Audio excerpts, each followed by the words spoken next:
Образовен систем кој покажува бројни слабости. Амбиент на економска сиромаштија, демократија која се уште зрее, испревртен систем на вредности, неповолно техничко-материјални услови во градинките, училиштата, факултетите, насилство и агресија меѓу учениците. Ова се само дел од проблемите во образовниот процес. Состојбата во образованието на сите нивоа, од предучилишно, основно, средно и високо, е на точка на вријање. Каде да ги бараме решенијата? Вечерва во 24 отворено дебатираме во еден интересен состав. Го најавувам прво министерот за образование и наука Арбер Адеми. Добро вечер. Добра вечер, добре дојдовте во студиото. Кому нема да му биде лесно во овој состав, тој е со 4 дами. Тоа е Елизабета Петрович, наставничка во основното училиште Ѓорѓија Пулевски. Добра вечер и за вас. Елизабета Томевска Илиевска, универзитетски професор. Добра вечер. Татјана Стојановска Иванова, универзитетски професор. Добра вечер за вас. И Ана Фрицхант, исто така универзитетски професор. Добра вечер за сите. Тука со нас се и средношколци од повеќе средни училишта од земјата. Им веламе добра вечер и за нив. Ќе бидат и тие активно вклучени во денешната дебата, бидејќи иднината треба да ги донесе и идните решенија на проблемите кои што се денеска актуелни. На почетокот одиме со она што можеби беше најактуелно, што беше и некаков повод за оваа емисија. Скандалозни видеа излегоа од македонските школи на социјалните мрежи, каде учениците дивеат и кршат инвентар.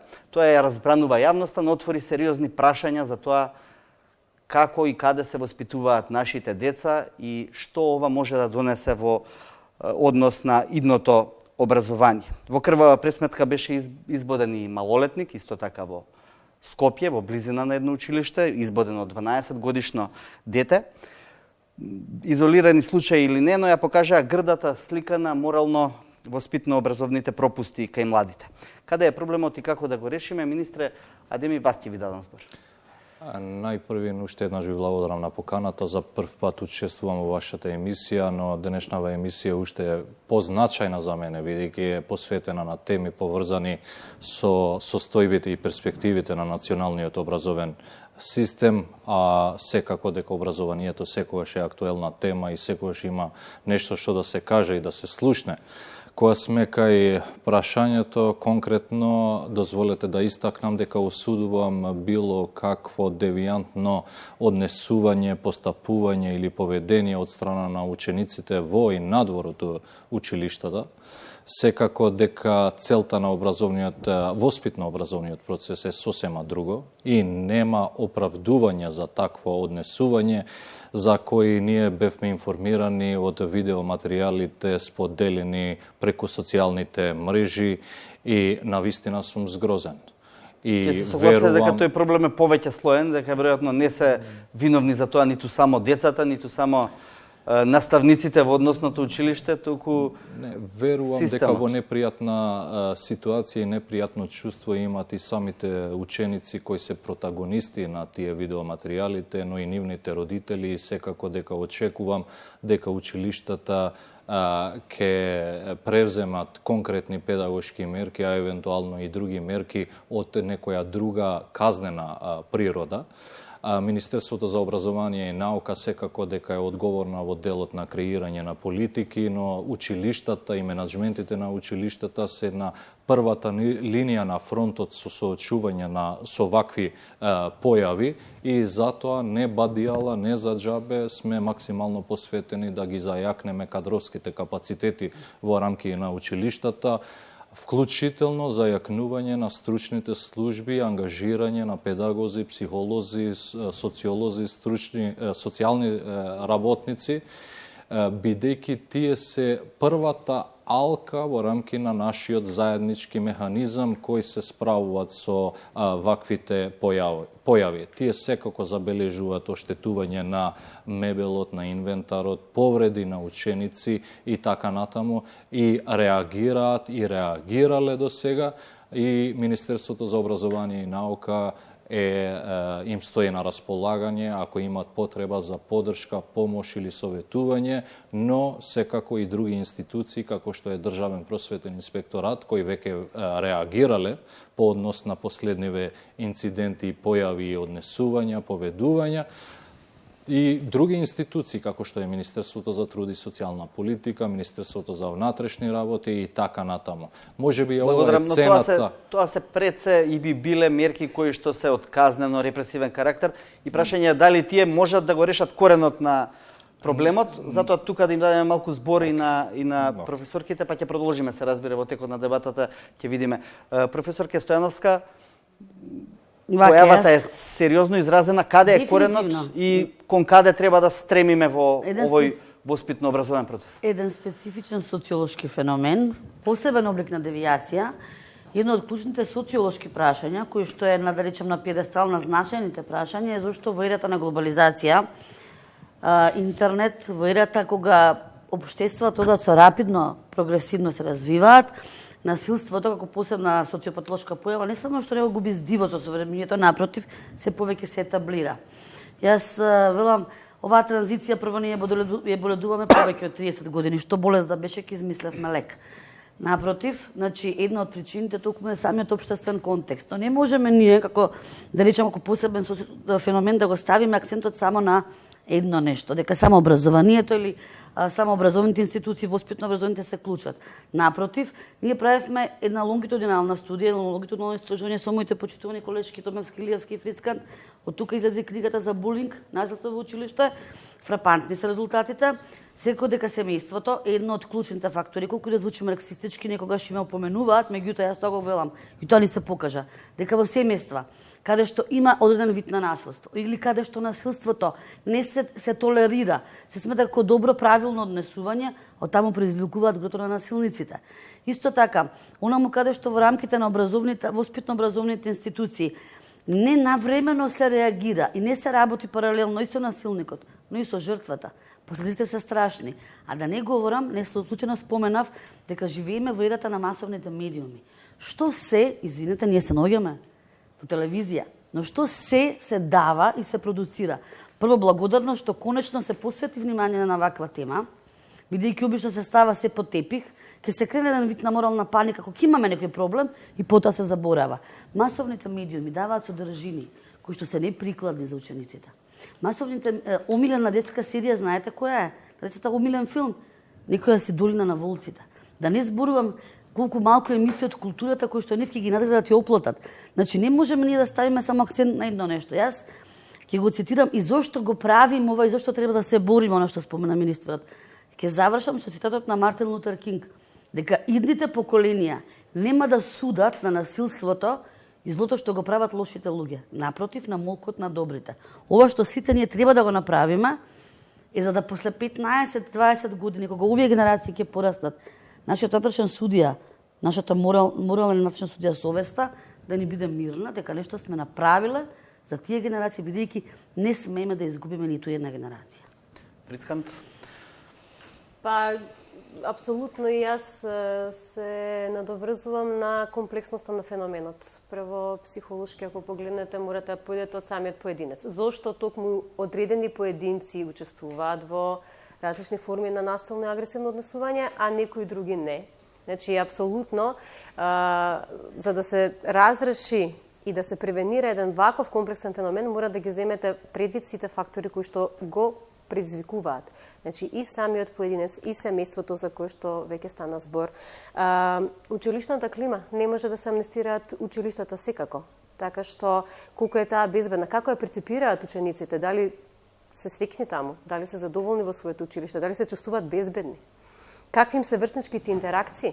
Колку се тие самите отворени, подготвени да зборуваат за тоа што ги мачи ако евентуално се соочуваат со таков проблем, бидејќи видите во праксата покажува и низ истражувања покажуваат дека некогаш родителите се тие што последните знаат дека нивното дете е жртва на меѓуврсничко насилство. Зошто? Затоа што жртвата долго време избира да молчи наместо да каже и на тој начин активно да се фати во костец да се избори со таа состојба во која што се наоѓа. Така што и медиумите се тука, значи буквално и целото општество. И местото каде што расте и се развива поединецот уште од најмалиност, какви модели на идентификација гледа, со кого расте и како се социализира. Така што навистина прстот не може и не треба да се впери само во одредена алка и да се префрли вината само родителите се виновни или само медиумите или само училиштето, туку навистина мора комплексно да се тргне. Некогаш е поединецот. Јас го поставам тоа прашање. Зошто одредени поединци, а не сите? Ако би било нели генерално дека тоа е проблем на адолесценти, на нивно однесување, така што навистина апелирам кон тоа да колку што е самиот проблем сложен и предизвикувачки, да така сложено, комплексно и длабоко се навлезе во неговата анализа, ако сакаме навистина да го решиме од кора. Благодарам. Работиме ли воопшто на секој во својот сектор на она што се вели превенирање на ваквите состојби? Петрович, ве прашувам вас, вие предавате на дечиња, на деца, на возраст од 0 до 4, односно од 1 до 5 одделение. Посветувате ли внимание на токму на овој сегмент, бидејќи утрешнината донесува токму тие деца да бидат носители на активности кои што не се доволно или морални, или се со физичка сила, со употреба на физичка сила, значи насилство. Од каде го учат тоа? Кој им всадува тоа? Дали вие недоволно добро го превенирате системот внатре кога се создаваат овие деца? Значи проблемот е системски, сосема се сложувам. И мораме да посветиме внимание на индивидуите, значи на децата, меѓутоа исто така на семејствата, примерно, а во училиштата примерно воспитува паралелката. Значи тоа е она второ семејство во кое ако има здрава клима, ако наставникот изгради една клима на поддршка, на меѓуврснички релации, мислам дека тогаш добиваат сите и дека тогаш всушност воспитуваме. Во таква средина, мислам дека и оние деца кои се од дисфункционални семејства многу добиваат, затоа што тие го добиваат алтернативното огледало и можат утре да се развијат, да пораснат во успешни луѓе. Она што јас го забележувам, мислам и сите мои колеги, ние многу често трчаме низ програмата и многу повеќе време се посветува на образованието, а не на оној воспитно-образован процес. И мислам дека училиштата треба навистина многу да воспитуваат, да се погрижат. Ќе ја цитирам Фриц Кант што рече: среќни ли се доволно во училишната околина децата? Мислам дека не. И зошто не? Мислам дека не се. Она 100 годишна транзиција сите не дотепа и мислам дека училиштата, нашата општествена реалност се присликува многу добро во училиштата. Насилник не се станува преку ноќ. Ова е еден симптом кој ни покажува колку ни е болно општеството. И би спомнала тука и уште еден феномен, тоа е семејството кое некогаш не умее да воспита. Има родители кои навистина се трудат и се грижат, но и такви кои користат се уште физички закани и казни. И тогаш вие го имате оној модел на насилник, на една жртва или пак на се сметаше дека тој модел на казни на децата е некако надминат веќе во 21 век, во оваа 2019-2020 година и дека се тоа само можеби ретки примери. За жал не се. Значи сите искуства од училницата и надвор од неа говорат дека се уште се применуваат такви некои модели кои воопшто не се... Тоа се дресури, тоа не е воспитување. И мислам дека тоа е нешто на што треба многу да обрнеме внимание. Ако направите едно исцрпно истражување, ќе видите колку сум за жал во права. Само мало во контекст на вас надополнам. Секој бидејќи и емисијата е во контекст на 16 дена активизам против родово базирано насилство, но и против насилство врз девојчиња и жени. Бидејќи ги имам податоците, секоја трета е жртва, девојче и жена на семејно насилство. Всушност тоа е податок кој што е фрапантен.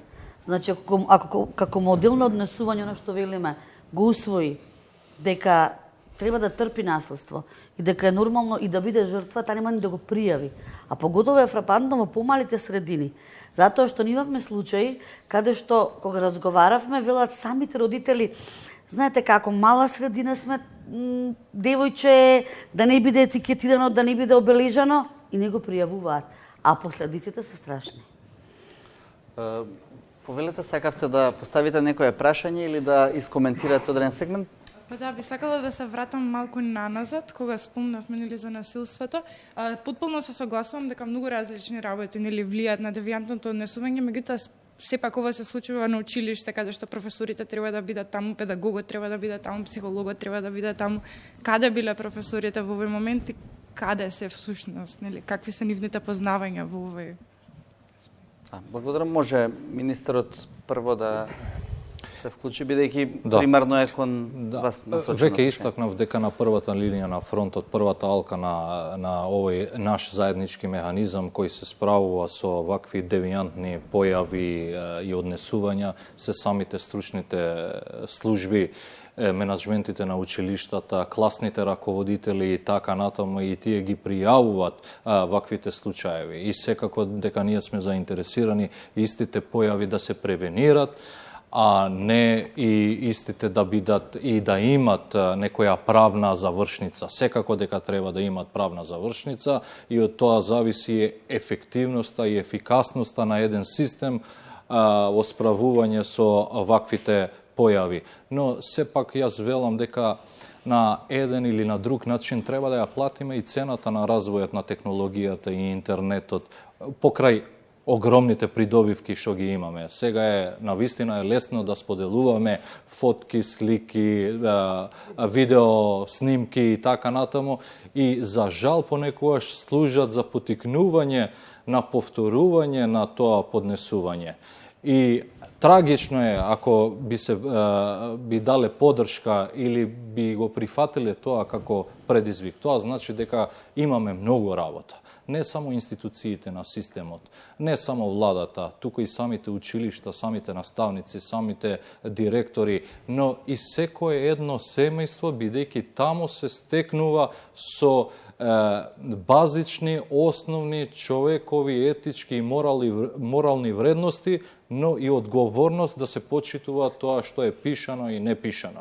Затоа велам дека како општество треба да имаме заеднички и координиран пристап кон превенирање, но исто така и кон обелоденување на вакви случаеви и на насилство и на други девијантни однесувања. Да, благодарам за сега. Пред да ве вклучам, само уште едно прашање за професорката Томевска. Колку децата се снаоѓаат во тој општо образовен хаос на тие образовни програми кои што се стари со долги години, а времето оди напред? Да, со поставување на ова прашање отварате една друга проблематика, како што кажа и колешките, како што кажа, дека на овој проблем, на оваа состојба не може да гледаме еднострано, обврска и одговорност имаме сите. Сите релевантни институции и чинители во ова наше секојдневно општествено живење. Многу ми е драго што и во вашите денешни најави, меѓутоа и во дискусијата се почесто го слушам воспитно-образовен процес. Извинете, меѓутоа последнава деценија, можеби по влијание на западноевропските системи и јазици, го слушаме само поимот образование, а не и воспитание. Тие се комплементарни два основни педагошки поими и всушност ова една темата за која што ние вечерва денеска зборуваме, всушност влегува во сферата на воспитанието. Беше прекрасно прашањето поставено, каде беа тогаш професорите, каде беа стручните служби. Да, имаат обврска да бидат и во ходникот на одморот и во училницата, меѓутоа дали со целовременото стражарско, полициско, во наводници кажано, следење можеме ние да го надминеме или да го спречиме овој процес? Не.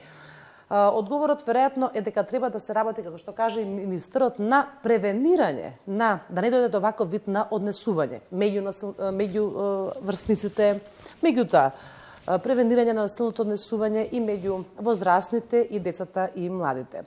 Секако дека оптовареноста на нашите наставни планови и програми некаде во позадина си има своевидна рефлексија и на ваквиот вид на однесување. Тоа може би е само една од причините. Втора од причините би зборувала бидејќи на неколку пати ги апострофираме и наставниците. Наставниците само се една алка од целокупниот овој синџир, меѓутоа повеќе можеби би требало да се фокусираме на тоа колку ни се развиени педагошките компетенции на наставниците кои што предаваат во основното и во средното воспитание и образование, посебно во предметната настава и во средното образование. Тоа е клучното прашање, затоа што ние не се сомневаме во нивните стручни знаења, стручни компетенции. Меѓутоа, каде се тие педагошки нивни компетенции? Дали може би едно прашање да отвориме и кое што заслужува добра анализа, добро лонгитудинално истражување, дали со 3 предметни програми на сите наставнички факултети, бидејќи доаѓаме и од универзитет, треба да бидеме самокритични и отворено ги поставиме прашањата, со 3 предметни програми ние во текот на 4-годишното студирање ги развиваме, односно ги оспособуваме наставниците, меѓу другото и за педагошка работа со ранлива група на категорија на ученици на однесување, како што сега и кажавте. Меѓу останатото, ние во педагогијата имаме посебни дисциплини. Тоа не е педагошка работа со ранливи деца, педагогија на слободното време. Дали знаеме какви се содржините, односно доста знаеме кои што ги користат нашите деца и млади во слободното време. Дали вие сметате дека, анализата покажува дека наставните... Да ве прекинам само малку. Да. Петровиќ би сакал да ја вклучам, бидејќи доаѓа директно од тој систем во кој што предавате, за кој што вие велите дека не е совршен. Каква е состојбата? Не само во вашето училиште, соработувате и со другите колеги. Има ли дупки во тој образовен процес кај наставниците? Веројатно има и веројатно треба да се променат програмите на факултетите за да се одвестуваат на ова време. И јас дури би предложила, мислам дека е многу добро тие да дојдат во училниците, а ние да одиме кај нив и студентите да влегуваат во училницата, тоа исто мислам дека би било корисно. Меѓутоа, загрижувачки токму ова што ние образуваме, а не воспитуваме и дека тоа дури и приоритет им станува на родителите, академското знаење. Добро, благодарам. Сакавте уште нешто да продолжите или да дадеме простор сега малку Уште на... само еден податок кој што ќе оди во прилог на првичното ваше поставено прашање. Сегашната актуелна настава според наставниот план за мајчини јазик во прво оделение вели дека ученикот, кој што знаеме дека во 9-годишното основно образование започнува законски со навршени 5 години и 8 месеци, има годишен фонд на часови 828, односно има 23 наставни часа во текот на една работна недела. Може би треба да направиме, да отвориме и прашање дека дали со ова што сега го имаме како концепт на основното и на средното образование и високото, ако сакаме, дека со многу постигнуваме малку. При тоа, дали треба ние да ги чекаме само часовите за оделенска настава, заедница или популарно наречените оделенски и класни часови, кога само таму ние треба да разговараме, да објаснуваме, да дебатираме, да се соочуваме со токму проблеми од воспитанието за вакви видови на однесување, или можеби секој наставник, доколку има доволно знаење и компетенции, тоа треба кроз курикуларно да го прави преку содржините, активностите и во своите наставни предмети кои што ги реализира. Да, така да кажете, и со 7 часа на ден учениците едноставно не можат да го задржат ниту концентрацијата, веројатно сакаат и да исфрлат некои од тегобите кои што им се создаваат во процесот на настава и учење. Повелите. Навистина е значајна тема тоа што ја покренува почитуваната професорка, но ние сме поборници на политики кои се креират базирани на податоци, на анализи, на истражувања од кредибилни институции и организации. Професорката, но тоа го испуштев да го кажам на почетокот на емисијата, дека и да побаравме подобро друштво денеска во вашата емисија не сме можеле да најдеме, но професорката секако додека го изработивме Закон за основно образование, сме биле во постојана комуникација и со професорката Татјана и со професорката Ана и сме ги споделиле податоците што ги имаме. Велам, а ретко се прави целосна анализа на националниот образовен систем. Но ние тоа сме го направиле оваа година, за да знаеме кај се нашите јаки страни, но и слаби страни на националниот образовен систем. И тоа од страна на кредибилна институција. ОЕЦД и УНИЦЕФ. ОЕЦД е организаторот и на ПИЗА тестирањето. И ОЕЦД е ангажирана како институција за да направи таква анализа и во многу поразвиени економски земји, други земји. И податоците покажуваат дека нашите деца до 14 годишна возраст имат повеќе од 900 часови. 900 часови, односно година и пол помалку образование во споредба со нивните врсници од земјите на ОЕЦД и европските земји. И затоа не се определивме, имавме дискусија, имаше јавна расправа и во јавноста дека нашите деца се оптоварани со голем број на часови. И ова компарација е направена под исти параметри, под исти мерки. Не со вонаставни активности, не со било што друго. Туку по ист стандард сме измерени. И затоа ние не се определивме со закон, но на тврд начин да потврдиме колку часови треба да се ангажират нашите деца, туку по природен пат тоа да се направи. Имаме компетенции кои треба да ги стекнуваат нашите деца додека се во основно образование. За прв пат со законот за основно образование, кој што помина пред 3 месеци во собранието, без ниту еден глас против, утврдивме и национални стандарди во клучни области, имаме наставен план, имаме наставни програми и учебници како резултат на сево ова. И мислам дека во оваа насока треба да работиме. Неретко имавме креирани политики базирани на перцепции. Најлесно е за нас, и панелистите тука знаат, и за нашиот пристап и одговорноста што има. Најлесно е популистички одлуки и популистички решенија во образованието да носиме. Но не е тоа. Треба храбри одлуки, но вистински одлуки. Да ги вклучиме децата, бидејќи изворно ќе ви кажат и дел од своите проблеми. Може би размисли понатаму. Ве молам, представете се, заборев да ви кажам.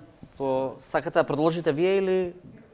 Да, повелете. Вака, јас сум Ангела Пандовска, доаѓам од гимназијата Јосип Брз Тито во Битола.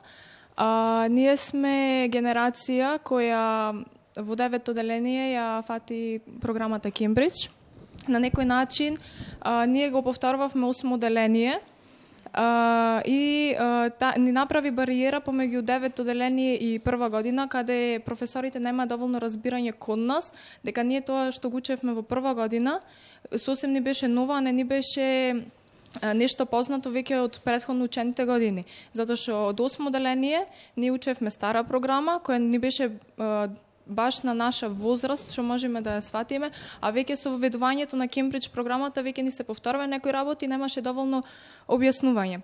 Дали сметате дека треба да проложи тоа Кембридж системот, затоа што стварно децата, идните генерации имаат голема бариера помеѓу нас, што сме учеле по старата програма и тие што учат по новата програма. И имам уште едно прашање. Може да одговориме прво на ова, да одиме, па ќе... Пак велам дека треба да се осврнеме и да бидеме посветени, да видиме што ни велат податоците, анализите и каде сме ние како земја во споредба со другите земји и во насока на модернизирање на наставните програми. Јас ќе се обидам да го парафразирам анализата на ОЕЦД за Кембридж наставните програми. Тие велат во анализата дека се позитивни од повеќе аспекти. Наставните програми од Кембридж потикнуваат критичко размислување и креативно решавање на проблемите. Но имаме и мани. Сме направиле и грешка. Треба да бидеме отворени пред јавноста. Во 2014 се воведува Кембридж и тоа од прво до трето оделение. Значи, тие деца што биле во трето оделение, во прво и второ оделение не учеле по тие наставни програми. И има еден геп. Во 2015 од четврто до шесто оделение, тие деца во шесто оделение во 2015 што биле, од прво до пето оделение не учеле по Кембридж. Уште поголем геп. И во 2016 од 7 до 9 оделение. Што значи тие деца во 9 оделение, од прво до 8 оделение не учеле, не следиле настава по Кембридж. Во тоа насока е направена грешка и ова е нотирано во извештајот на ОЕЦД и УНИЦЕФ. Потоа, втора, да кажеме, како пропуст наша од страна на институциите е дали сме имале доволни обуки за наставниците. И дали нашите компетентни стручњаци сме ги вклучиле. Со сета почит, министре. И тоа. Ќе кажам и за законот. Учествувавме, морам да кажам, морам да се вклучам, затоа што на вистина после долго време имаме закон, уште во член 1 вели воспитно образовен процес. долго разговаравме, мислам дека доста е постигнато во контекст на подобрување на воспитанието, образованието, закон за стручни соработници, и тоа би го пофалила. Но имаме изгубени генерации, изгубени години, каде што образованието не беше на пиедестал на кој што му доликува. А без образование ниту може да зборуваме за квалитетно здравство, ниту за инженери и така натаму и така натаму. Базата, ние не можеме да градиме пластично кажано куќа, да го правиме кровот ако нас темелите ни се. Оно што јас забележав на претходниот систем и што сметам дека со сета почит на нашите пријатели и од УНИЦЕФ и од сите кои што сака да ни помогнат, знам дека е добронамерно. Но ние треба сите тие работи да ги прилагодиме на нашиот културен хабитус. На нашето, бидејќи имаме доволно компетентни лица, стручни, кои што се квалификувани и квалитетни да кажат докаде методолози, методичари, кои што едноставно работат на таа проблематика и кои што не беа консултирани со години наназад, да се прашаат затоа што и затоа не се случуваат вакви проблеми и затоа имаме потоа дупки во знаењето и затоа имаме резултати кои што нас потоа не фрапираат. Мислам дека базата нас треба да не бидат, ние имаме квалитетно образование. И јас стојам на тоа. Квалитетно во смисла и квалитетен кадар, кој што се занимава и со истражување, ние работиме со години. Значи, еминентни, признати и познати стручњаци кои што не само тука, значи се признати, се визитинг професори во светот кои што ги признаваат. Треба да се искористи. Јас не го љубам зборот експерт, во Македонија денеска секој за што е експерт, но научници признати и познати на тоа поле да се консултираат, а потоа странските искуства, тој што се добри практики, да се применуваат, но не да бидат наша основа. Ако можам да се надовршам. Кембридж, само според анализите, требаше ли да го укинеме Кембридж или тука беше проблемот на дадените пари, па рековме ајде сега да не ги враќаме парите Образованието нема цена. За тоа прашувам. Иако сме инвестирале, ако констатираме дека нешто не вроди со плод, секако дека треба да се преиначи. 194 факултети имаме, министре, 127 средни школи. Кој е тој гап? Бидејќи зборуваме за наставните програми и за овие теми можеме да поразговараме отворено. Да, добро, подоцна за тие. Ние велиме изгубени генерации, се сложувам. И затоа велам, најлесно за мене како министер е да донесувам популистички одлуки. Што сакат учениците? Сакат намалување на број на часови. Да им дадеме. Што сакат наставниците? Намалување на фондот на часови, на неделно ниво или месечно ниво. Да им го дадеме. Што сакаме? Намалување на број на предмети. Да го направим. И што сме направиле, Чадиковски? Ништо не сме направиле. После изборите јас би требало да бегам од Министерството за образование и наука, свесен дека сум упропастил се. Затоа велам базирано на податоци. И кај резултатите сега велам пак не губиме. Поттикнувачки се резултатите. Само во делот на науката, бидејќи кога зборуваме за Кембридж наставните програми, не се по сите предмети. Тие се во математика и наука, природни науки. Хемија, биологија, физика и природни науки. Значи, само од резултатите на ПИЗа, потоа подоцна ќе имаме можност да си поразговараме. Ние сме на второ место со најголем скок според ПИЗа резултатите во делот на науката. Со 29 поени... На кои предмети? Наука. Во областа на науката, кај се Кембридж наставните програми. Со 29 ПИЗа поени повеќе во споредба со резултатите од 2015. Со најголем скок, втори сме, само во областа на науката. Што нашиот образовен систем, сепак велам се дека се движи во вистинска насока. Не, и со законите, и со обуките, и со сериозно подготвување за да бидеме пообјективни, да имаме пообјективен резултат и така натаму. Добро, малку парламентарни бидете, сакаат и децата да кажат. Да. Велите дека во природните науки, во математиката, најчесто тој скок е во ПИЗа тестирањето.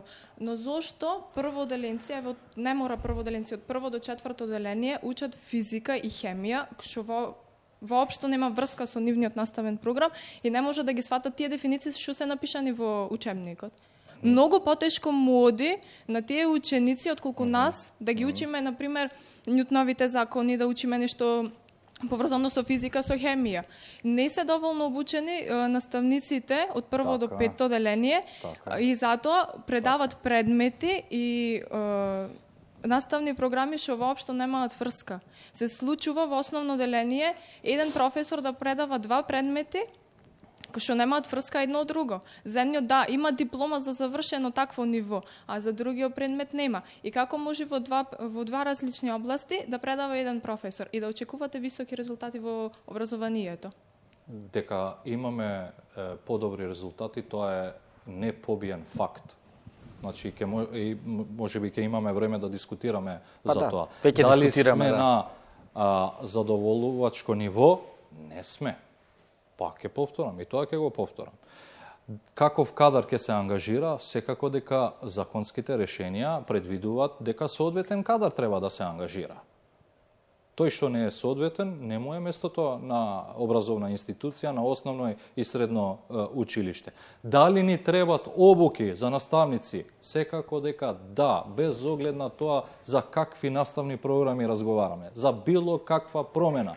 Треба континуирани обуки за наставниците и стручните соработници. И кој ги држи? И кој ќе ги држи.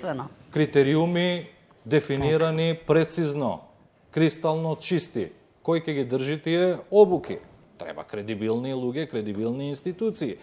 И затоа велам, значи, имаме за прв пат закон за наставници и стручни соработници, каде се предвидува пред 3 месеци, нешто повеќе од 3 месеци е донесен за прв пат, каде што е предвидено професионален развој, каде што се предвидени задолжителни обуки, бидејќи образованието цело време е на промени, секојаш треба нешто да се надградува, секојаш треба нешто да се инкорпорира во националниот образовен систем, да се следат некои глобални трендови и текови. И затоа нашите наставници, стручни соработници треба да бидат обучени и континуирано да ги следат тие обуки. Благодарам. Сакам само да се надоврзам за да ја заокружиме темата со која што ја отворивме емисијата. После ќе продолжиме со прашањата. Ако не е на темата на булинг и насилство, ќе ве замолам за после да оставите. Сакам да ја прашам професорката Фрицханд. Булингот исто така се по-присутен во училиштата, што е и некој светски тренд. Не верувам дека е тоа ситуација која што е само за Македонија конкретно карактеристична, но ги создава истите болки кон децата како што ги создава секаде. Како да се влијае на тоа да им се објасни на децата дека повредувањето на свој соученик е проблематично и остава траги за целиот живот? Така е. Значи, добро наведовте, булингот не е само наш локален проблем, тоа е светски голем проблем во пораст. Иако порано во истражувањата се посочуваше дека во улога на насилници се јавуваат оние поединци кои имаат проблематична ниска самодоверба и негативна слика за себе и само на тој начин може да го привлечат вниманието кон себе. Денес веќе најновите податоци зборуваат за тоа дека во улога на насилник во таква една ситуација може да се јават и социјално високо компетентни поединци. Така што, според мене, ако се обидам на кратко да ви одговорам на прашањето, прво и основно од најрана возраст, бидејќи развојот почнува уште преднатално и апсолутно продолжува во микросредината, тоа е семејството, мора да се потикнуваат неколку компоненти да се развиваат, тоа е само контролата која што е клучна карактеристика на емоционалната зрелост. Колку е емоционалната зрелост на поединецот поголема, толку и неговото однесување е посвесно и, како да кажам, помалку агресивно. Потоа емпатијата, исто така, која што е клучна за да сочувствуваме со другиот, и ако е таа на високо ниво развиена, тогаш дефинитивно дека нема да можеме свесно и намерно да повредиме и уште повеќе да уживаме во нечија болка и страдање. И секако овие сите аспекти на моралната свест и совест, за кој што претходно стана збор. И тоа е нешто се моделира уште од најрана возраст. Проблемот некогаш настанува кога самите родители на децата кои што може да бидат означени како понасилни во однос на останатите, не го прифаќаат таквото однесување, односно градат друга слика за своето дете, тоа е претпоставувам, и оттаму настанува и проблемот, не може да се објасни од дома понатаму решението на таа ситуација. Насилник не настанува, како што каже и колешката Елизабета, не се станува преку ноќ, се гради личност на насилник.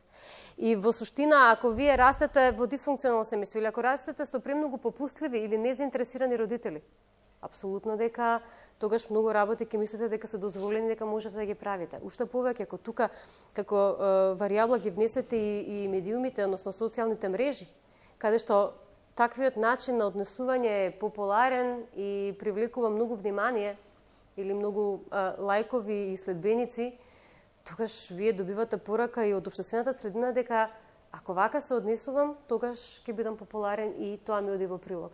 Но, по мене исто така е многу важно да, ако сакаме да го разрешиме овој проблем, да младите луѓе станат свесни и уште децата, значи од најрана возраст, дека за насилството не сме да се молчи. Затоа што, прво ако се молчи, трагите се многу подолги и подлабоки и подолготрени. Имате лонгитудинални истражувања кои што покажуваат дека и на 50 годишна возраст некој кој бил жртва на насилник како на жртва на насилство во детска возраст знае да ги влече последиците. Психолошки навистина многу голема штета се прави. И ако научат дека за тоа не треба да молчат и треба веднаш да кажат јавно, да соопштат, да побараат помош, тоа е повторна работа на родителите, значи да ги научат своите деца да не молчат. Па да, и на учителите, се разбира, и наставниците. Но мора да е сензитивна и стручната фела. Да, но знаете децата како викаат, ако јас кажам, па ќе бидам издајник во етикетиран како таков и потоа ќе ми се создадат уште поголеми проблеми. Да, но тоа е на индивидуално ниво ако го сведете. Ама ако системски пристапите дека да се демистифицира веќе тоа молчење, дека не си издајца ако молчиш, туку ако молчиш напротив си пасивен поддржувач на насилникот и на насилното однесување.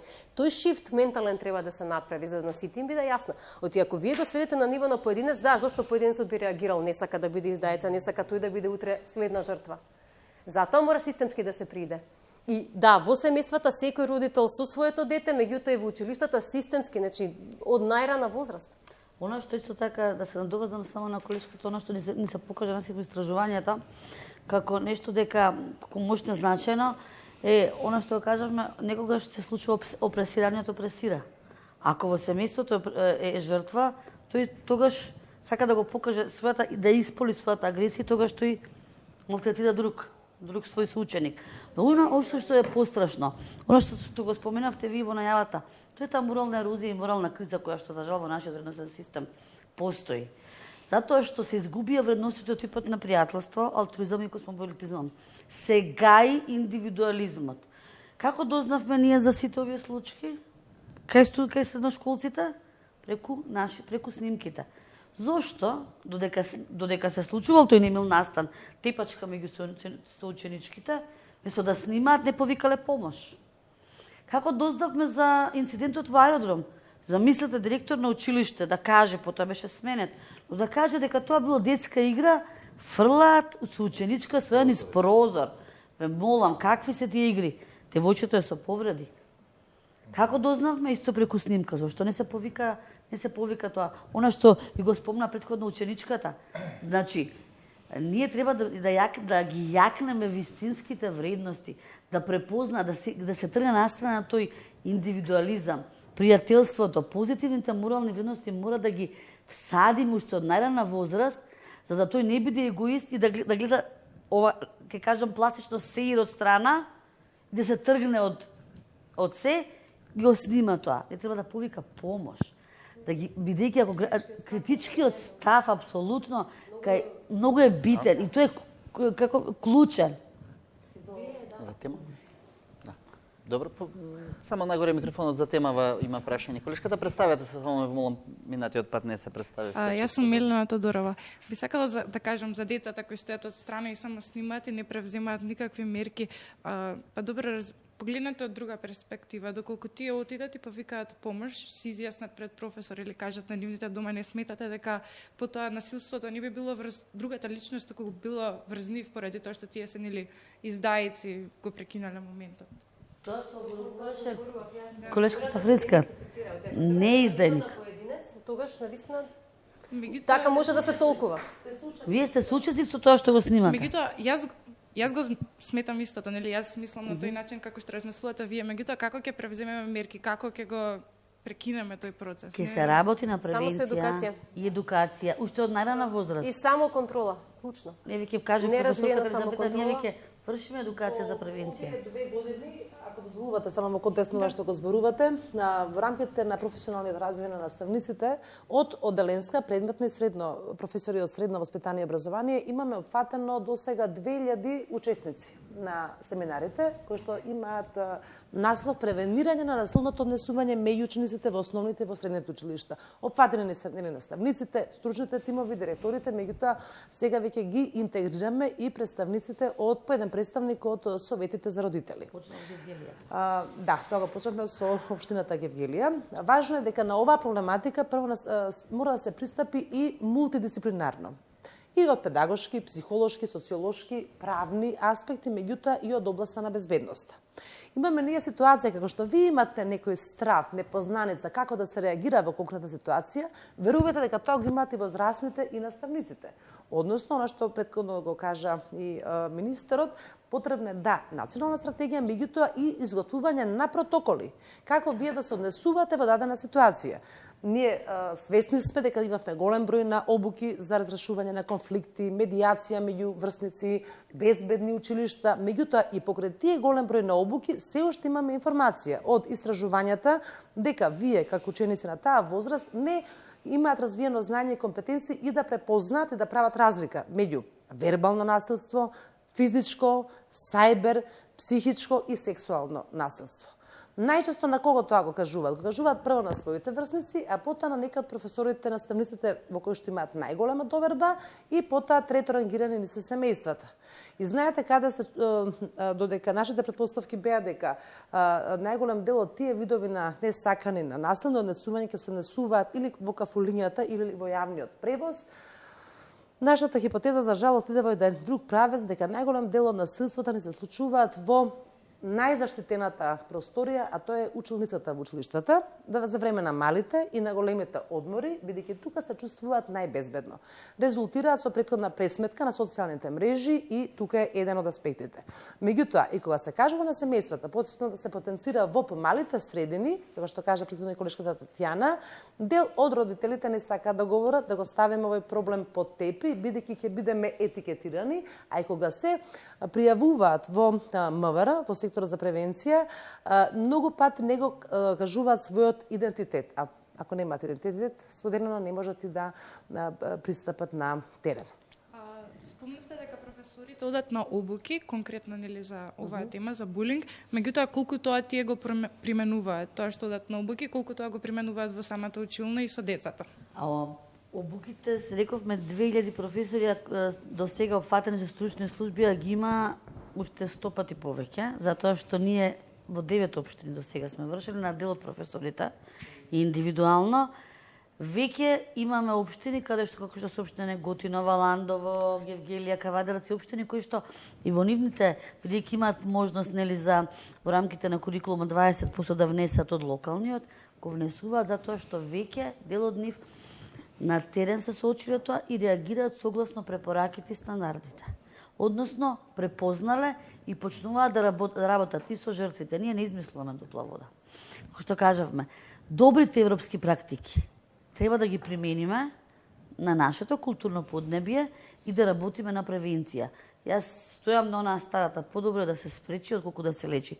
Само на тој начин ние ќе имаме вистински здрави генерации, бидејќи се залагаме сите она и за квалитетно образование, образование кое што ќе даде знаење, но и воспитание, бидејќи само здрави генерации и квалитетно изградени морално се предуслов за здраво општество.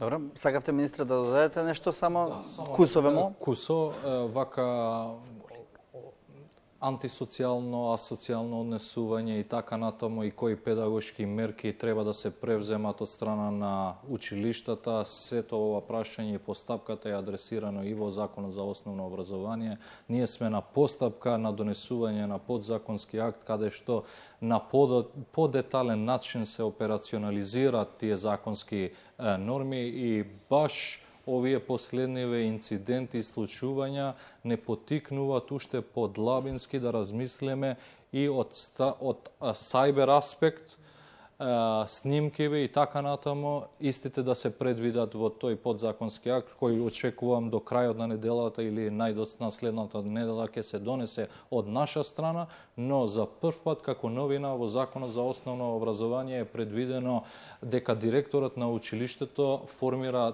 тим за поддршка, кој ќе работи не само со децата кои манифестираат антисоцијално или асоцијално однесување, девијантни однесување, поведенија и така натаму, но и родителот, и старателот, и наставникот. Во тој тим за поддршка ќе бидат двајца стручни соработници, наставник, а по потреба ќе се ангажираат и трети лица, особено социјален работник и така натаму. Последно прашање на оваа тема и одиме со реклами. Молам кратки да бидете и вие и одговорот. Дали знаевте дека вие мислите дека ги знаете сите оние физички, психички, сајбер булинзи во нашата земја? Не се 90% не ги знаете. Затоа што има многу случаи кои веќе се скриени и никој не ќе да ги покаже. Затоа што се плашат на понатамошни насилства кои може да му се случат или на девојчето или на момчето, во зависност кој е нападнат, кој е жртвата. И зависи кој го напаѓа, каков вид на насилство. Не ги знаете. Верувајте, во анонимните анкети тоа ни го кажа. А може вие да не споделите, може би, ние се обидовме да ги класифицираме видовите на насилство. Дали вие би можеле да споделите за некој вид на насилство што не го знаеме, се случува меѓу вашите генерации? Па, да се случува, не ја кажувам личноста која е. Не личноста, за видот различен од овие видови на насилство. Емоционално? Значи, беше поврзано со сајбер булинг и беше злоставувано девојчето, пошто е девојче, со слики на некој начин кој ги пратила несакано, но сепак се прошириле. И со тоа, ако не продолжат тие слики да му се праќаат на некој сосем друг, тогаш ќе продолжат, тие ќе бидат објавени.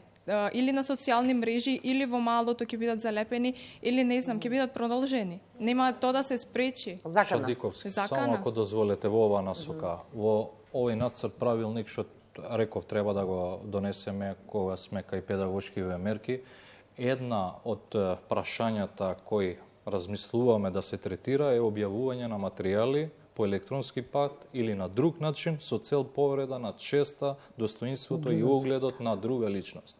Ова баш се однесува на ваквите прашања, но тука има елементи и за не само за изрекување на педагошки мерки. Туку и мерки од друга казнена природа во надлежност на други институции. Добро. Да кажам. Значи вака, и девојчето пријави кај нејзината мајка дека е злоставувана, дека му се случува нешто во текот на пишувањата. Мајката презеде мерки. 3 пати, 4 беше пријавено во МВР, но никакви мерки не се презедоа. Тоа продолжи понатаму, па до ден денес. Па има веќе 3-4 години кај што е злоставувано тоа девојче. Со истите слики, со истите пораки од други личности, од други профили се прават различни профили или на Инстаграм или на Фејсбук и тоа сето тоа продолжува. Не застанува. Понатаму, како ќе го спречите ова?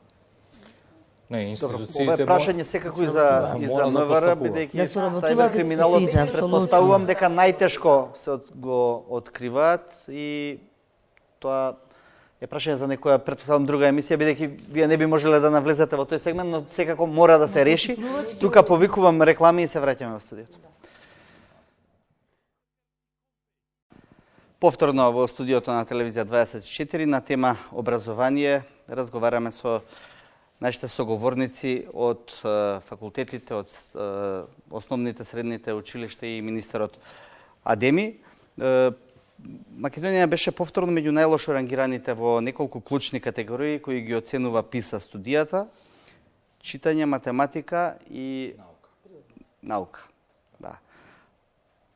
има мало подобрување во однос на студијата од 2015 година, но заостануваат нашите ученици зад своите врсници во земјите од регионот. Зошто е ова вака? Ова секако не е резултат за гордост. Вие знаете, во 2015 сме имале лош резултат. Јас би кажал и катастрофален резултат, но резултатите од последново ПИЗа тестирање велат нешто друго. Не мало напредување, туку значително подобрување и ова е факт и не може да се побие. Организаторот на ПИЗа тестирање ОЕЦД Македонија, Северна Македонија рангира една од земјите со поголем скок помеѓу две тестирања. И тоа со конкретни резултати. Во читање, ние сме го имале најголемиот скок со 41 поени. После нас е Турција со 37 поени. Во математика ние сме на трето место според скокот. Пред нас е Турција со 33 поени, Албанија со 24 поени, Северна Македонија со 23 поени. Во наука сме на второ место по скокот помеѓу две тестирања. Турција на прво место со 43 поени, Северна Македонија со 29 Добро, но на поени. таа ниска база што сме имале, сега да го истакнуваме скокот како некаква силна релевантност, не би преферирал. Не велам дека резултатите се одлични. Но дали имаме подобрување? Секако дека имаме подобрување. Замислите, ако еден ПИЗа поен би биле во полоша ситуација. Замислите. Но ова што го зборувате претпоставува дека ние сме во периодот поранешните слабости на образовниот систем сега се надминати? Не велам дека се надминати, но преку ноќ не можеме да бидеме прворангирани во светот или во 10 први позиции. Не можеме. Тоа нито е една земја, нито една држава не успеала така. Но дали се движиме во вистински правец? Се движиме во вистински правец. Резултатите покажуваат. Не дека јас се фалам со овие резултати. И велам дека не само овие работи сега што сме ги направиле во овие 3 години. Не. Мислам дека во подолг период добри работи што направиле и моите претходници и ние сега преку еден инклузивен пристап да креираме издржани, основани, истрајни политики кои ќе вродат со плод. И за да бидам искрен, дали ние би постигнале уште поголем резултат и успех, да, сум очекувал уште поголем резултат. Бидејќи така се подготвивме. Само замислете, во 2015 еден голем број на тестови биле празни или полупразни. Тоа е слабост од организацијски аспект. За ова тестирање сега сме имале и работилници, со сите ученици, со директорите, со наставниците, бидејќи сакаме да имаме објективната слика. И дали сме аплицирале? Јас лично сум покажал интерес Македонија пак да учествува и во следното ПИЗа тестирање, и во Pearls, и во TIMSS. Зошто ова го правиме? Навистина сакаме да имаме објективна слика. Кај се наоѓаме? Во споредба со другите земји. Што треба да превземеме? И мислам дека овие политики што сега ги креираме преку еден инклузивен пристап, оваа влада сега тоа што го прави, преку еден инклузивен пристап на креирање и спроведување на политики, ќе вродат со плод. Резултатите треба да ги почекаме, но не треба да се плашиме.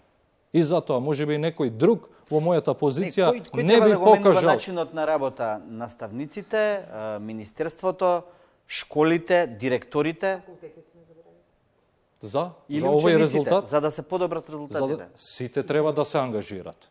И меѓуинституционалната координација помеѓу МОН и другите образовни институции, и наставни програми, и содржините на учебници, и Бирото за развој на образованието во делот, и на обуките, професионален развој, и кариерното унапредување, и повисоките плати влијаат врз мотивираноста на наставниците и стручните соработници, се во купче, се повеќе фактори, повеќе причини, се во прашање кои влијаат врз мотивираноста и постигнувањето на поголем резултат. Добро, повелете.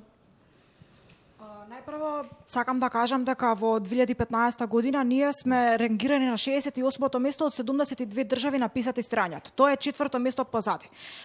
И Светската банка за човеков капитал покажува дека ние заостануваме во просек 4 години од учениците кои што учат во другите држави.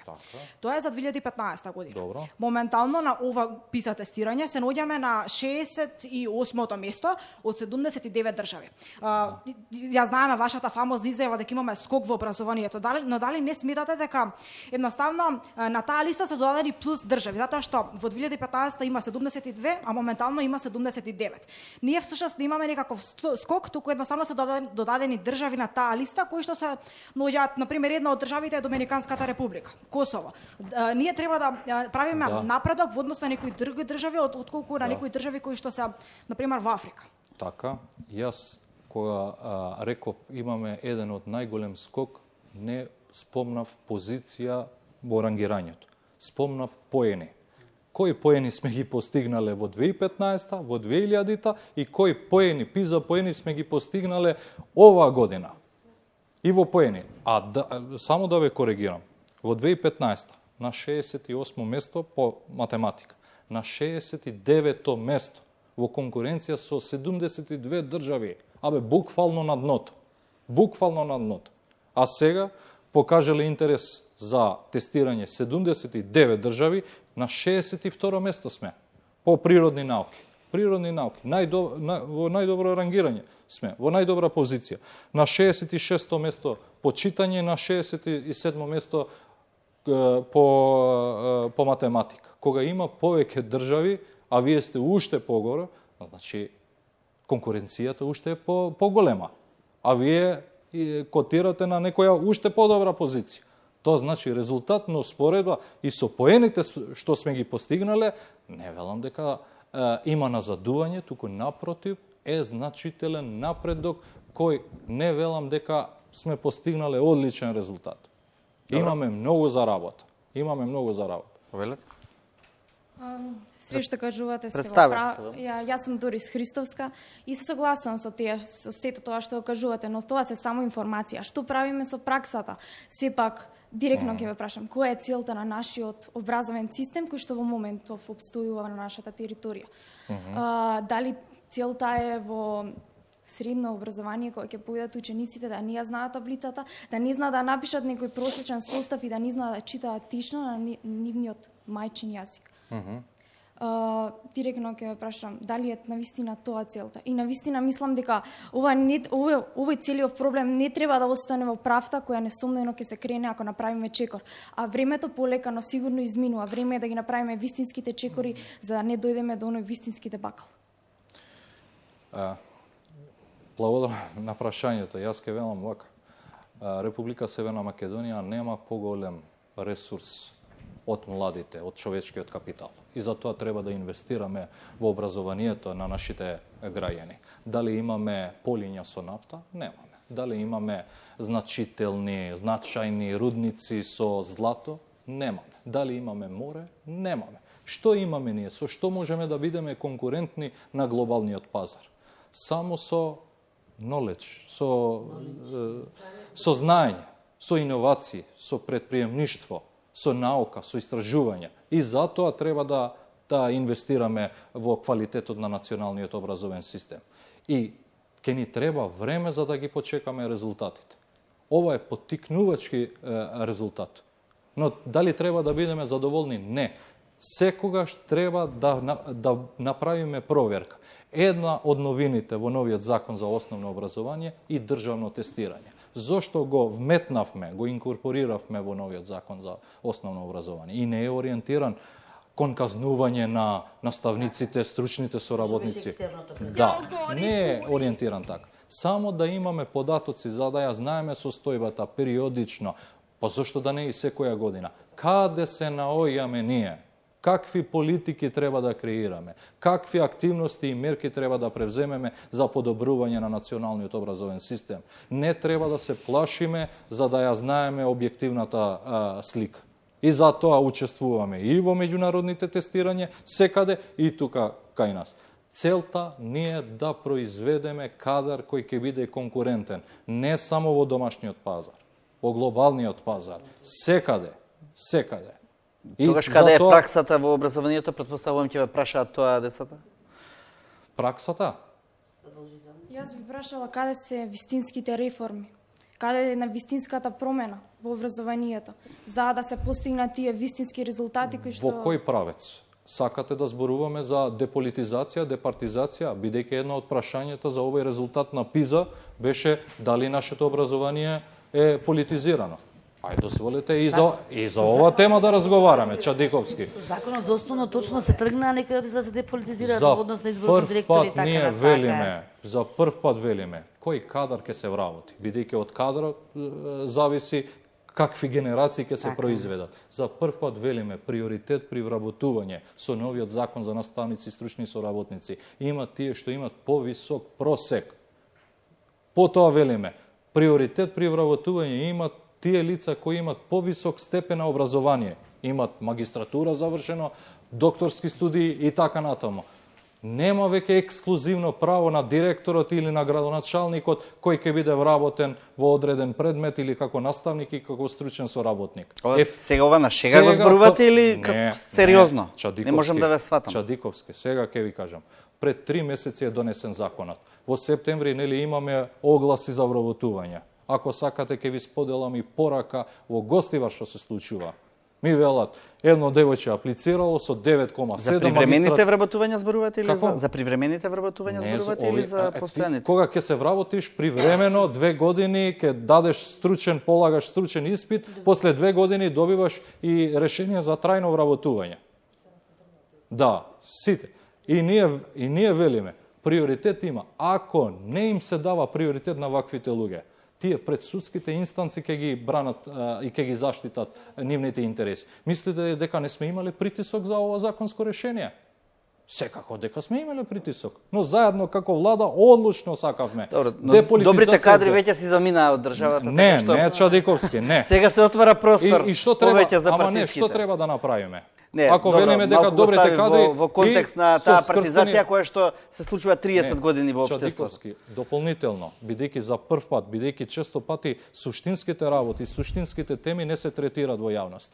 Како се избират директорите? Нели тие се задолжени за да примат кадар во слободни позиции и места, што се?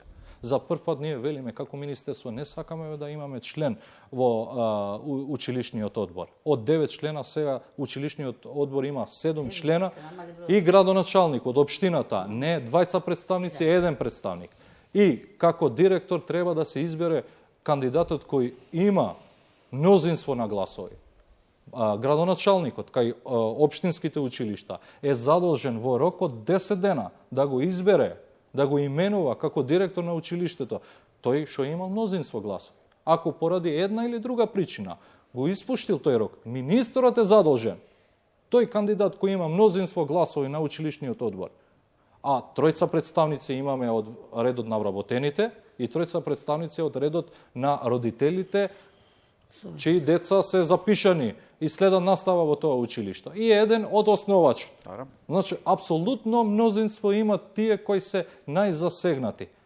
И ова не е чекор кон деполитизација, департизација на образованието. Секако, но резултатите треба да ги почекаме. Ова е силен комитмент, заложба, нели? Од страна на владата, од страна на министерството и овие законски решенија, овие две закони, и закон за основна, и закон за наставници и стручни соработници, се донесени во собрание без ниту еден глас против. Зошто? Бидејќи сме кажале дека немаме лична агенда, партиска агенда. Наша една единствена агенда е подигнување на квалитет. Последниот воз, според мене, ако ме прашувате, последниот воз е сега. Ако сакаме да постигнеме резултат, окей. Ако не сакаме, можеме да отпор да дадем. За сето на пиетет што кажавме, јас пофалив дел од тоа, дека треба уште многу да се направи, јас ја разбирам, треба да се направи и одиме кон тоа. Затоа велам, прво што треба да се врати стручните во однос на полагањето на стручните, тога колешката ќе реагира, се изфрлија универзитетските професори од комисиите за полагање при стручни, што не е во ред. Методичарите се од факултетите кои што ние, да речеме, кои што ние работиме. Тука треба да се направат, да се консултираат Ама има Дефинитивно. Има представник од соодветниот факултет има. Се заборавија. Вака, само Можеме околу ова девојчето, да да. го утврдиме, Дека потврдиме. треба да се направи, да не се навраќаме. Имаше многу пропусти. Министерот кажа дека се навистина направени добри реформи, не можат преку ноќ да се спроведат. Но, дека треба уште толку да се направи и заложби има. И во однос на праксата, и во однос на ќе инсистираме, јас се надевам дека министерот ќе инсистира на зголемен буџет за наука и образование во рамките до оној колач што го велиме, нели, да се стимулираат добрите и квалитетните. Затоа што не смеме да дозволиме brain drain, она што велиме, одлив на млад, интелигентен кадар надвор од нашата држава. Сепак да си ја сакаме нашата република и оние што се квалитетни да си останат Да ги тука. задржиме. Апсолутно, затоа што на тој начин кога вие ќе им дадете ќе имаат квалитетно образование, можност да напредуваат во образованието, да се работи со нив, да им дадете услови, тие секоја компанија ќе сака да ги земе нив. Повелете. Јас сум Ана Софеска од гимназијата Никола Карев. Да се надоврзам на темата за подобрување на образовниот систем. Сметам дека практичната настава по природните науки во училиштата е голема тема. И моето прашање е дали нешто се презема во врска со тоа. Да. Ние сакаме системско решение на национално ниво. Една од нашите апликации сега и пред Светската банка за нов кредит е одделот на практичната настава, опремување со неопходна опрема на сите училишта, ама баш на сите училишта. И тоа можеме само на ваков начин, надвори од буџетските средства, за да се опремуваат сите основни училишта за практична кабинетска, да кажеме, настава. Тоа веќе го правиме. Моделот функционира кај средните стручни училишта. И тут ЕМУЦ ги има доста. Повеќе од средните стручни училишта се опремени со неопходна опрема за практична настава. И сме го зголемиле процентот на практичната настава. Ако досега биле 11% од тоталниот ангажман на учениците на практична настава, сега е на 26%, а на трета и четврта година имаме и учење преку работа. Формираме реални училишни компании во рамки на училиштата, да почувствуваат нашите ученици, што значи да си дел од една компанија и да придобиваш од твојата работа и така ќе се стекнуваш со вештини за да бидеш подготвен да се вклучиш веднаш на пазарот на трудот, но исто така да предвидуваме грантови од 5.000 до 30.000 евра за проекти заеднички помеѓу училиштата и бизнис заедницата. И секоја година овие се спроведуваат и сето ова го реализираме со поддршка на Светската банка. Сега, таа добро искуство, позитивно искуство што го имаме кај средните стручни училишта, сакаме да го имплементираме на национално ниво во основните училишта во делот на опремување за одржување на кабинетска или практична настава. Министерот сепак не е универзитетски професор. Да, за универзитетите, да. Повелете, да, само со другите прашања. Свесни сме дека имаме големи недостатоци во образованието. Пред себе сакала да адресирам некои многу основни, многу базични проблеми. Да почнем од материјалните проблеми. Колку училишта во Македонија, учениците во училиштата немаат пристап до тоалети, пристап до грејење, пристап до опремени училници каде што ќе можат на некаков начин да го добијат тој квалитетно образование. Од друга страна, оние училишта кои што ги поседуваат сите тие стандарди, поседуваат, например, смарт табли. Колку самите професори се доволно стручно обучени за да можат да ги искористат во текот на часот. Поради тоа што најчесто одредени училишта кои што се успособени со вакви опреми и техники, најчесто професорите не ги користат и не можат да ги искористат во текот на часот поради тоа што не знаат како да ги правуваат. Се согласувам, тоа е предизвик подобрување на инфраструктурните услови не само за Република Северна Македонија, за било која држава е континуирано прашање и континуирано треба да се подобрат условите. Имаме и добри примери, но имаме и изолирани случаеви каде представуваат лоши примери, каде што навистина треба да се изреагира. Немаме училиште во едно населено место и за жал, срамота е за нас. Децата илегално ја преминуваат границата и во некоја друга соседна држава следат настава. И сме го адресирале тоа прашање. Фала Богу што пред една недела добивме дозвола за градење и ќе се гради и таму училиште. Значи имаме и лоши примери. Но генерално работиме на подобрување на инфраструктурните услови. Кратко, професорка. И бидејќи имаме нагледни средства, а не се користени, тоа значи дека во духот на доживотно учење треба да има континуирани обуки да се развија, да кажеме, тие ИКТ стручни компетенции за наставниците. За мала илустрација, многу внимателно ве слушав, не знам колку ни е доволно и времето, некако мислам дека на ова проблематика, дали ќе имаме доволно време да се искажеме во однос на реформите и на резултатите на ОЕЦД. Во секој случај заслужува една пофалба вашата телевизија и вашата емисија што актуализиравте, би рекла, многу сериозни проблематики од областта на воспитанието и образованието. Меѓутоа, колку што анализирам, ние сега говориме за 3 клучни воспитно-образовни проблеми. Не сум сигурна дека многу добро ќе можеме да елаборираме и сите да добиеме еднаков простор во емисијата. Како мала дигресија од резултатите во ПИЗа, Финска и Полска во моментов имаат на 40% од наставниците кои што се магистри, а додека пак во нашата држава се само 4% во контекст на доживотното учење. Имено да, се сложувам дека резултатите и ова мало поместување што вие ги кажавте се за поздравување, меѓутоа во ниеден случај не треба да бидеме задоволни дека тоа се нашите посакувани резултати. Не.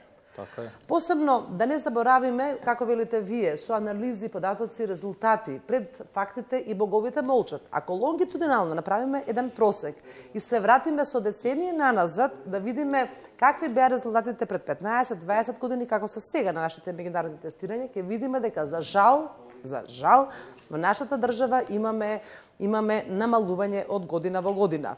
Во однос на јазичната писменост, просечната, не и ова, да, меѓутоа не може да анализираме само на кварталот 3 години. Најдобриот резултат постигнат од нашата држава, од нашите ученици. За поздравување нас не одговара да не биде уште подобар резултатот, меѓутоа клучното прашање е всушност да не бараме виновници, да не се враќаме наназад, туку она што и сите ние се сложивме тука, што треба да направиме сите сериозно и посветено.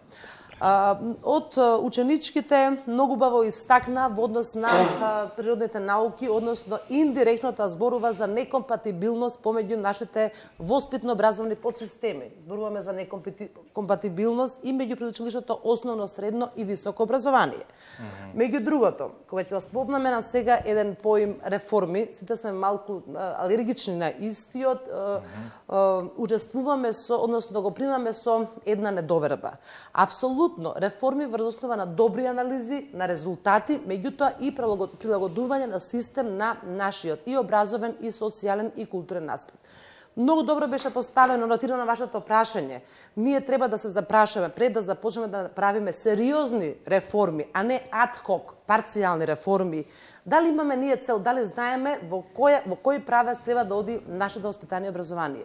Каков профил на личност, на граѓанин ние треба да создадеме. Тој што ќе биде конзумент или тој што ќе биде креатор. Ќе биде оној што критички ќе размислува или ќе биде само пасивен субјект. Бидејќи знаете, на неколку пати вие зборувавме, сите се сложуваме дека она што се случува како пропуск во нашето воспитание и образование, ќе има целата држава, целото општество ќе има големи реперкусии и негативни во иднина. Аргументите треба да се стават на маса. И државата е таа која што треба да прави образовни политики со поддршка на сите помагатели кои што се пријатели на образованието, пријатели на државата, меѓутоа последниот и крајниот збор треба да го има државата, која е државата, сите релевантни воспитно-образовни институции и ученици. Меѓу останатото, јас не би одела сега и во една анализа, го спомена и буџетот, веќе Стопанска комора искочи со најава дека е потребно зголемување на буџетот за образование во нашата ни држава. Меѓутоа, јас би поставила едно прашање, што се случи, се согласуваме дека нас не се потребни реформите за оние бомбастично најавувани во која што беше формиран еден голем експертски тим кој што работеше посветено 8 до 10 месеци. Елизавета, ми драго што ве видов денеска, бидејќи вие бевте дел од тим за основното воспитание и образование. Тоа беше 2018 октомври до јуни 2017 октомври до јуни 2018 Да, само молам побрзо да ја скратиме малку. Да, кога поентата е тоа дека направивме цел концепт. Експертски тим составени од универзитетски професори, советници, оделенски наставници, кои што направивме цел концепт за реформирано основно воспитание и образование, анализа и ревидирање на наставните планови и програми од прво до пето оделение во оделенска настава и понудивме цел концепт на нови наставни планови и програми од прво и до трето оделение. Со планот? Ние се уште немаме одговори, бидејќи тие беа... А еве го министерот тука, зашто немате одговори? Беа ставени на јавни дебати. Не, имаме одговори, само треба да не прашате, ќе ви одговориме. На јавни зашто не сте им одговориле? И во кој што ни е драго дека во рамките во измените се ове, значи разговараме и ги ставаме аргументите на маса. Многу ни е драго што едно од тие предлог на реформи беше и тандемот, значи во наставата по физичко и здравствено образование од прво и пето оделение, меѓутоа тоа беше само едно од реформите, меѓу останатото. Да, една од целиот концепт, говориме цел концепт на основно воспитание и образование во кој што беа анализирани сите, бидејќи ние дали сакаме да учествуваме на меѓународни тестирања и убаво е да се споредуваме. Меѓутоа, знаете, кога ние се споредуваме, треба да ги знаеме и анализираме современите образовни системи кон кои што сакаме да одиме во Европа. Врз основа на сите тие сублимирани активност, анализи, компаративни истражувања, факти, се направи цел експертски тим кој што беше всушност номиниран од Министерството за образование. И одеда што правевме јавни дебати, програмите беа, значи, не дека беа, секоја работа може да биде добра и подобра. Наставници, педагози не беа вклучени, кои што беа како критички, нели, кои имате јавна расправа, добра.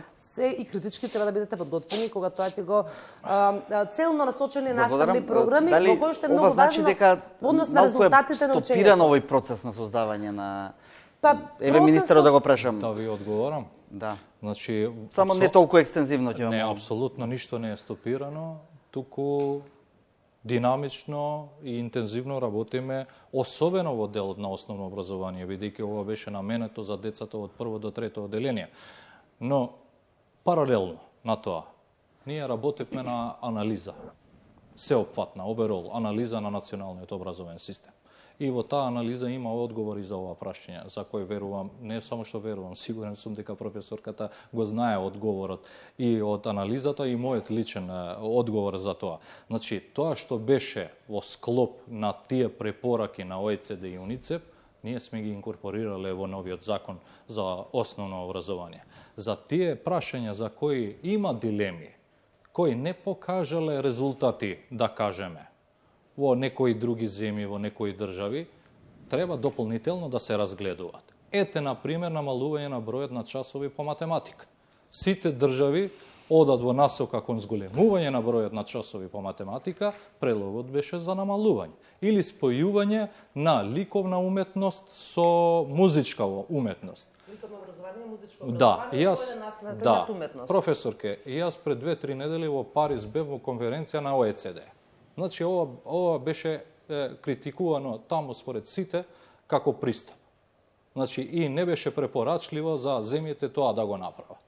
Или спојување на природни науки со општествени науки на еден предмет. И тоа не е препорачливо.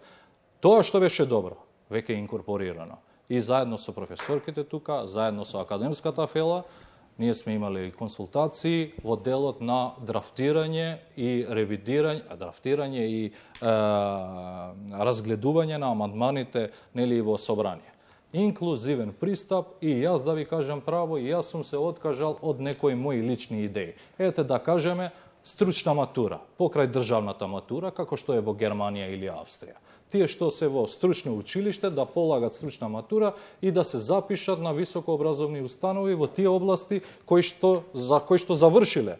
Не да за електромонтер да завршиш, а да се запишеш на медицински факултет или медицина. И ми рекоа, мене лично ми рекоа. И ова е една од препораките. Значи, вие не сте Германија со 80 милиони жители. 2 милиони народ, тука сте и сега да ги лишите од правото некои деца да се запишат на една или друга област, тоа не. И јас се повлеков, лично јас се повлеков од тоа. Видете, во основа би требало да кажеме дека тука реформи кога правиме, не правиме врз основа на лична перцепција. Се извинувам, сакам да докажам, бидејќи кога веќе не зборуваме во однос на тоа дека морам да ви се заблагодарам тука. Од Министерството за образование. Меѓутоа, сепак кога се аргументира, вие да знаете дека зад вас има експертски тим кој што многу добро тоа може да аргументира и да контрааргументира зошто тоа ви е понудено или не е понудено, ме разбирате.